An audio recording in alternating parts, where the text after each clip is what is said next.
The VeriChip. It's about the size of a grain of rice, and it contains special codes that doctors and nurses can scan and then use to access the patient's current medications and other vital health information that are stored on another secure database.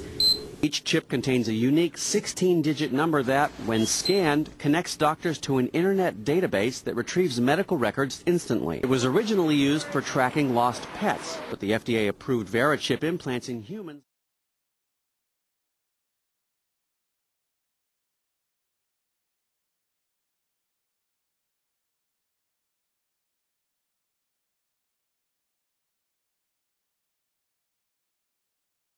All right, you hear the sound of the background, people saying, Big Brother, too much information, a little scary. How do you respond to that? Well, you know, it's interesting. I used to get that question a lot 2 years ago. Today, we've gotten it a lot less. In fact, the Attorney General of Mexico and some of his staff have received this chip for security purposes. And when the acceptance rate of the product goes up significantly like it has, some of the privacy concerns go down. But to answer your question directly, Lester, what most people are concerned with is the invasiveness of this, that it goes in your body. And as we know with pacemakers and other medical devices, that when people accept it for its applications and for its ability is when it'll work its way into society. It won't be tomorrow, it won't be next week, but 2, 3, 5 years from now, slowly but surely it'll work its way into the mainstream.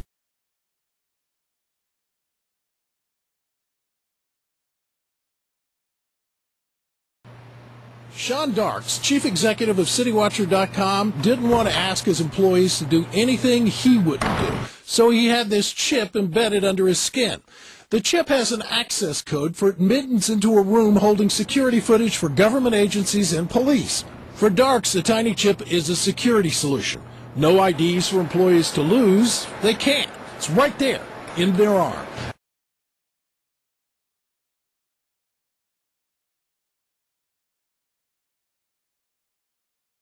There are serious legal issues that are raised by this particular technology. Privacy advocates say they're concerned these chips could monitor or track people, medical records could be abused, and a person couldn't remove the chip if they wanted to.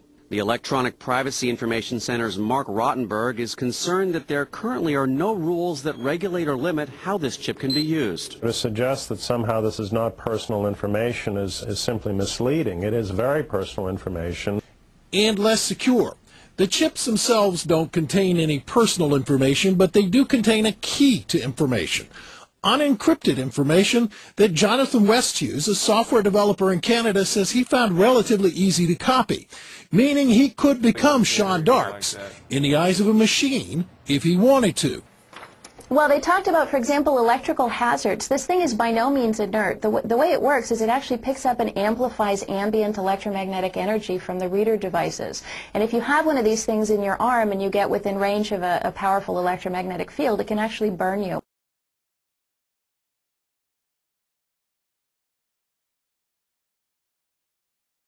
Well, actually, obviously, Secretary Thompson, it's an honor to have him on our board of directors. And as he stated all along, when the infrastructure is in place, he will get a chip. That could be 2050. Now, let me finish. We now have over 60 hospitals that have agreed to implement the system, so that time is nearing. Only 2 now, right? And I spoke with Secretary Thompson yesterday, and we believe it's in the very near future that he will get a chip and then appear on your show to talk. You have a chip implanted. Is it underneath your right arm? It's in the right arm. You power up a scanner, and you simply scan the arm. And once you scan the arm, you'll see that the identification information. And on the laptop here you have it hooked up to, it says some number, but that doesn't.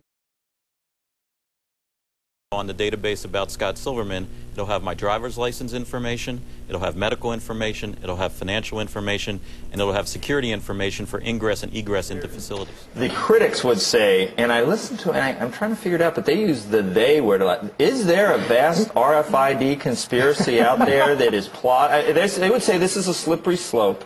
This is the first thing. This is where you lull us into a false sense of security. We all get these things. And then the next thing, you know, I don't know. It's making like Soylent Green. Like the Trilateral Commission, or the whole world gets taken over, like in Terminator 3 or something. Is anything, I mean, do we need to worry? There's no conspiracy, Joe. You sure? I'm sure. I'm looking at you. I saw your eyebrow. It twitches when you say that a little bit. And I'm looking back at you. Come off.